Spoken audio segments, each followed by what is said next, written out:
All right, shalom, shalom, giving all praises and glory to Yahweh, Bahasham, Yahweh Shai, Bahasham, Racha, Kodash. Double honors to the elders and apostles of Great Millstone, our teachers that surely do rule well. Peace, love, and salutations to you men, brethren on the four corners of this world that continues to spread this word, this gospel in all sincerity and in truth. Your brother Kalab coming back to you with another bit of edification to the house of Israel, mainly the elect. And this one ain't gonna be too long. This is more so a question, right? Posed to these guys of these other camps, right, that get emotional concerning the grape topic, right? Some of them go as far to say that grape is a sin, right? What I'm speaking about is RAPE, right? Grape. I say it like that for the censorship, right? But you brothers and sisters that I need know, if you know, you know. That's certain we just use. If you know, you know, right? I ain't gonna read and spell for you. But yeah, and the question is surrounding Judges chapter 20 and chapter 21. Going into the event of the basically the destroying of the children of Benjamin, tribe of Benjamin, right? Leaving them down to about what 600 men. I'm gonna read it, right? And the question I have is, did the Benjamites sin? And if the Benjamites sin there, then all Israel who gave the Benjamites that initiative, are they also sinners? Right? Did they also sin? Were they in league with sin there? Was it a whole sinful act that took place there to preserve the tribe of Benjamin? This is Judges chapter 20, and this will be, um, it should be, hopefully, it's informative to brothers that are newly coming in, hearing all the back and forth with the grape topic, and you ain't too clear on it, right? And you might think it to be something, because we've been brought to this Western hemisphere where we've been westernized, emotionalized, just to make that term there, right? We've been softened up, put it like that. We become soft on this side, right? Things that we think is right is really wrong, and things that we think is wrong is really right. It's just about how you do it, or who you do it to, or understanding what the scripture say. That is all. Understanding what the scripture is saying. So we're going to go into the scriptures here, Judges chapter 20, and reading at verses. So like I said, this is involving the war that took place against the Benjamites, um, because of them sons of Belial, them faggots in Benjamin that desire to have sex with the Levite priests, right? And what happened was they ultimately had sex with the Levite priest's concubine, which was her judgment. They had sex with her all night. She became half dead. The Levite finished her off, distributed her body parts to the 12 tribes of Israel, right? You get the accounting starting at chapter 19 around there, right? But I want to just go closer to the point here. As I said, I don't want to make it too long, right? So in Judges 20, I'll start at verses 38. It says, now there was an appointed sign between the men of Israel and the liers in wait, that they should make a great flame with smoke rise up out of the city. And when the men of Israel retired in the battle, Benjamin began to smite and kill of the men of Israel about 30 persons. For they said, surely they are smitten down before us as in the first battle. So Benjamin was giving them a hard time to defeat. Right? Benjamin slew a good bit of them before they ultimately met their fate of having been reduced to 600 men. But we're going to get to it. It says, but when the flame began to arise up out of the city, with a pillar of smoke, the Benjamites looked behind them, and behold, the flame of the city ascended up to heaven. And when the men of Israel turned again, the men of Benjamin were amazed, for they saw that evil was come upon them. Therefore they turned their backs before the men of Israel unto the way of the wilderness, but the battle overtook them, and them which came out of the cities they destroyed in the midst of them. Thus they enclosed the Benjamites round about, and chased them, and trode them down with ease over against Gibeah toward the sun rising. And there fell of Benjamin 18,000 men. All these were men of valor, and they turned and fled toward the wilderness unto the rock of Rimmon, and they gleaned of them in the highways 5,000 men, and pursued hard after them unto Giddom, and slew 2,000 men of them, so that all which fell that day of Benjamin were 20 and 5,000 men that drew the sword. All these were men of valor. It said, but 600 men turned and fled to the wilderness unto the rock Rimmon, and abode in the rock Rimmon 4 months. And the men of Israel turned again unto the children of Benjamin, and smote them with the edge of the sword, as well the men of every city as the beasts, and all that came to hand. Also they set on fire all the cities to that they came to. Right? So 600 men turned and fled into the wilderness of Benjamin. Chapter 21 says, now the men of Israel had sworn in Mizpeh, saying, there shall not any of us give his daughter unto Benjamin to wife.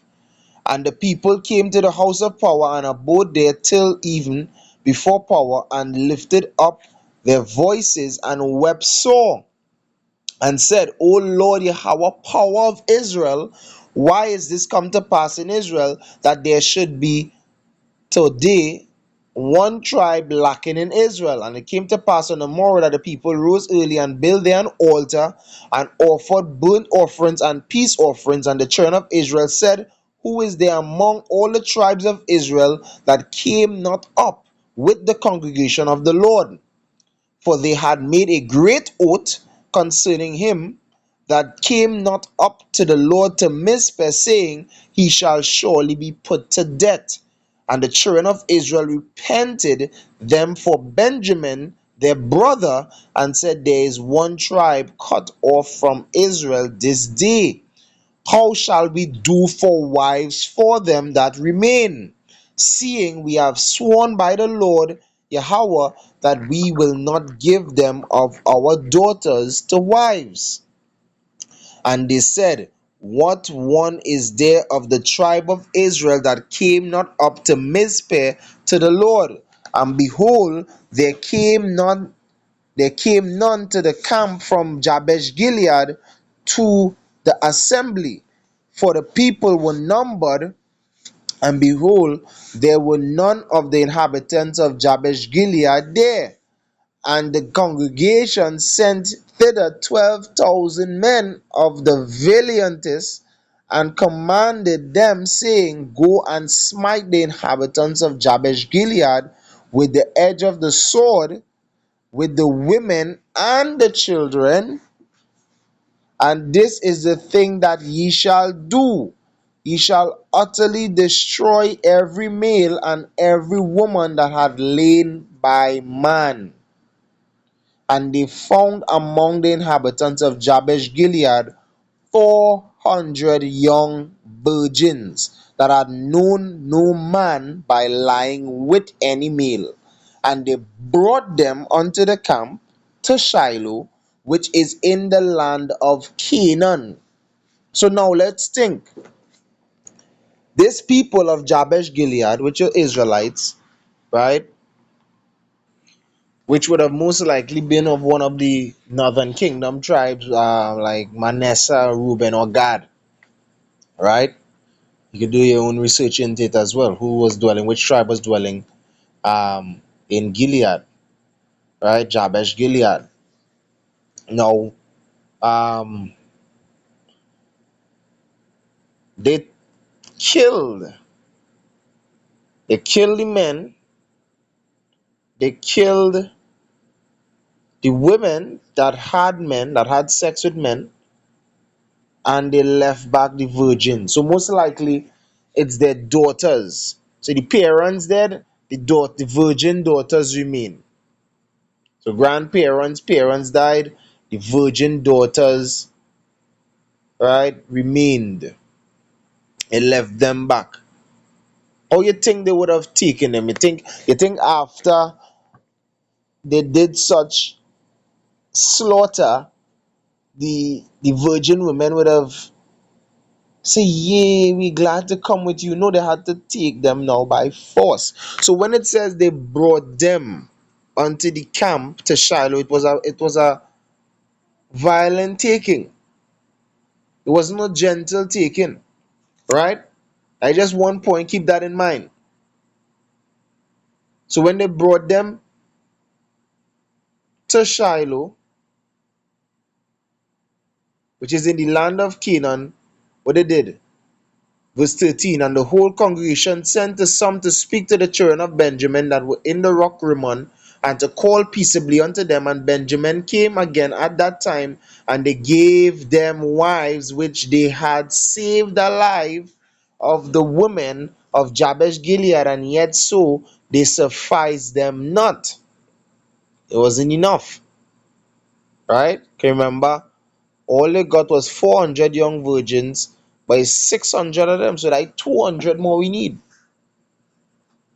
right? So now, when they would have given these women over, these virgins over to the Benjamites, these women, these young women, these virgins, these batwalas, right?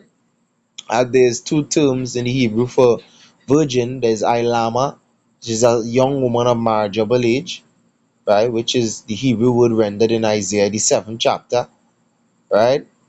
Pertaining to Mary. And then there's Batwala, which is an untouched woman, right? These were untouched women. So they were Batwalas, right? So now they would have been terrified. These men now would have had to take these women and humble them by force. Remember, it was not gently planned. The parents just died. The family died. Men grabbed them up, brought them to other men to now take them for wives. And how did a woman become a man's wife? Through sex. So the question I'm asking this part here, I'm not finished yet, but I'm asking it now. Is this sin that is taking place?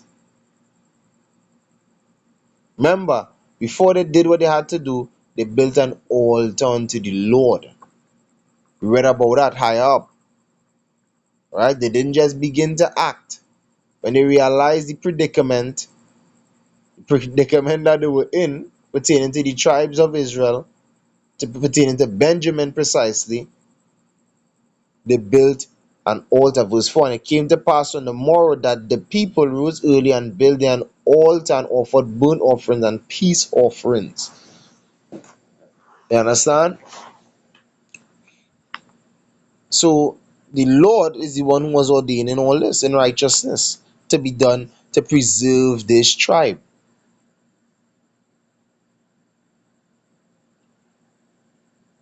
So reading on, Judges 21 and verses, where was I? Salakia. Right, verses 15. And the people repented them for Benjamin, because that the Lord had made a breach in the tribes of Israel, meaning they was feeling sorry for Benjamin. You understand? And they couldn't get enough women for them with our first attempt. It says, then the elders of the congregation said, how shall we do for wives for them that remain, seeing the women are destroyed out of Benjamin? And they said, there must be an inheritance for them that be escaped of Benjamin, that a tribe be not destroyed out of Israel. Howbeit we may not give them wives of our daughters, for the children of Israel have sworn, saying, cursed be he that giveth a wife to Benjamin. Then they said, behold, there is a feast of the Lord in Shiloh, yearly, in a place which is on the north side of Bethel, on the east side of the highway that goeth up from Bethel to Shechem, and on the south of Lebanon. Therefore they commanded the children of Benjamin, saying, go and lie in wait in the vineyards, and see and behold, if the daughters of Shiloh come out to dance in dances, then come ye out of the vineyards, and catch you every man his wife of the daughters of Shiloh, and go to the land of Benjamin. Catch you, grab them up, take them by force. They coming out to dance and they're gonna get snatched up. Me get the my sword. Just bear with me a second here. I want to look at that word catch. Judges chapter 21 and what verse? Verses 21. Judges 21:21. The word catch is kataf, katap, katapa, which is to catch, to seize, to clutch. Hence, to seize as a prisoner. You ever been held as a prisoner? You think them cops don't seize you nicely, right? Them Benjamites wasn't seizing these women nicely. Alright? They subdued them, they caught them. Right? So now, is this a sin? Was this sin happening? And if this is sin happening here, show me the law that this is sin. Right? It says, catch you every man his wife of the daughters of Shiloh, and go to the land of Benjamin. And it shall be, when their fathers or their brethren come unto us to complain, that we will say unto them, be favorable. Because guess what? In Deuteronomy 22, I given a little clue here. You go to Deuteronomy 22, it talk about the grape conditions. Right? When a man grapes a young lady that is not betrothed and is a virgin, he had to pay. You understand? He had to pay. So it makes sense that their fathers will come and complain. Where's my money?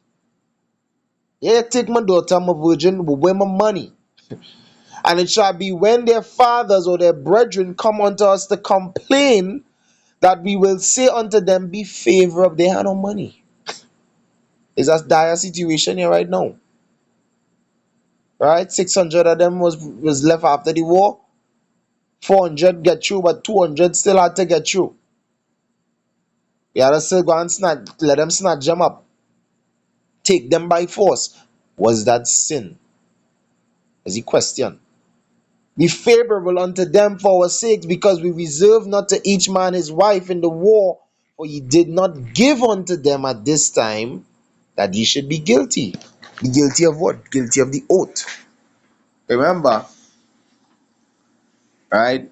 People of Shiloh also being another branch or tribe of the nation of Israel.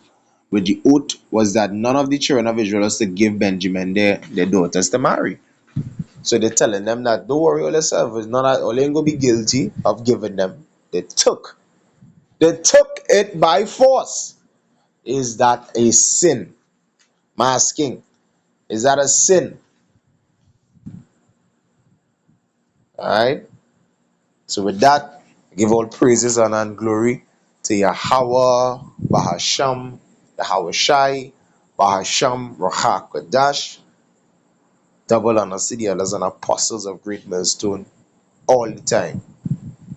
Alright? Shalom to the elect.